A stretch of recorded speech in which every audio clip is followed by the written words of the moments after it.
पछताए हो तो क्या जब चिड़िया चुग गई खेत। नमस्ते दोस्तों, न्यू एजुकेशन पॉलिसी 2020 लॉन्च की गई है हमारे ट्रेडिशनल एजुकेशन सिस्टम को रिप्लेस करने के लिए, ताकि हमारे स्टूडेंट्स न्यू डिजिटल वर्ल्ड के साथ कोप अप करके आगे बढ़ सकें। आइए इस पॉलिसी की एक डिटेल एनालिसिस करते हैं और इसकी जो की हाइलाइट्स हैं उन पे भी बात करते हैं। 2019 में इस पॉलिसी के ड्राफ्ट को पब्लिक डोमेन में जारी किया गया था और हमारे union minister of HRD Shri Ramesh Pokhriyal के स्टेटमेंट के हिसाब से 2.25 लाख सजेशंस आए थे इस पॉलिसी के रिगार्डिंग, और काफी डिबेट और कंसल्टेशंस के बाद इस पॉलिसी को फॉर्म किया गया है।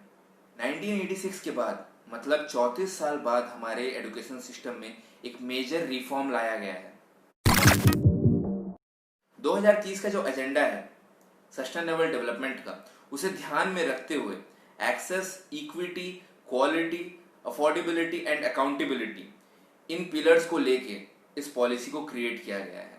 इस पॉलिसी से इंडिया को एक वाइब्रेंट नॉलेज सोसाइटी बनाना है और स्कूल्स एंड कॉलेजेस को फ्लेक्सिबल एंड मल्टी डिसिप्लिनरी बना के इंडिया को एक ग्लोबल नॉलेज सुपर पावर बनाना है। यह सब सुनने में काफी अच्छा ही लग रहा है।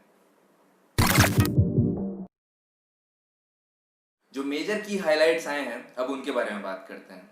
दोस्तों, इससे पहले हमारे एजुकेशन सिस्टम में जो स्ट्रक्चर थी वो थी 10+2 की। अब उसे रिप्लेस करते हुए 5+3+3+4 किया गया है। इसमें 5 साल की प्री स्कूलिंग है जिसमें नर्सरी से स्टैंडर्ड 2 को रखा गया है, और इस एकेडमिक ईयर में बच्चों को लैंग्वेज और न्यूमेरिक्स के बारे में बेसिक नॉलेज दी जाएगी। इसके बाद 3 साल की प्रिपरेटरी स्टेज आती है जहां पे बच्चों को प्रिपेयर किया जाएगा आगे की पढ़ाई के लिए। जो नेक्स्ट 3 इयर्स है वो काफी इंटरेस्टिंग है। यहाँ पे बच्चों को वोकेशनल एजुकेशन और इंटर्नशिप्स प्रोवाइड की जाएगी ताकि किताबों से बाहर एक प्रैक्टिकल नॉलेज भी बच्चों को मिले।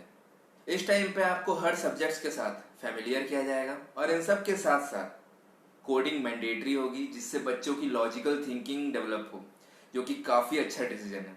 पहले 10th के बाद बच्चों को सब्जेक्ट्स चूज करने के ऑप्शन मिलते थे, अब उसे हटा दिया गया है।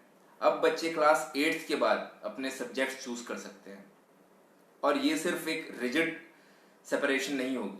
इसमें सबसे इंटरेस्टिंग चीज ये है कि आप कोई भी सब्जेक्ट चूज कर सकते हैं। आप केमिस्ट्री के साथ अकाउंट्स पढ़ सकते हैं, आप फिजिक्स के साथ हिस्ट्री पढ़ सकते हैं, और इन सब के साथ साथ आप डांस, म्यूजिक, एक्टिंग, पेंटिंग, इन सब को एज ए सब्जेक्ट पढ़ सकते हैं, जो कि काफी इंटरेस्टिंग है। आप अपनी हॉबी को एक सब्जेक्ट के हिसाब से पढ़ रहे हैं यहाँ पे। और इमेजिन कीजिए इन सब चीजों के आप एग्जाम्स दे रहे हैं, कितनी इंटरेस्टिंग होगी। काश मैं टाइम ट्रेवल करके वापस जा पाता। जैसे जेई मेंस साल में 2 बार होते हैं, उसी तरह बोर्ड एग्जाम्स भी अब से साल में 2 बार होंगे। मतलब आपको कोई गैप लेने की जरूरत ही नहीं है अपने मार्क्स को बूस्ट करने के लिए। और सिर्फ फाइनल एग्जाम के बेसिस पे आपकी रिपोर्ट कार्ड नहीं बनेगी, थ्रू आउट द ईयर आपकी जो परफॉर्मेंस है उस बेसिस पे आपके रिजल्ट्स आएंगे। ये भी काफी अच्छी बात है, क्योंकि इससे जो एक रात पहले हम पढ़ के एग्जाम्स देके पास जाते थे वो कम हो जाएंगे और बच्चे सही मायने में पढ़ाई करेंगे।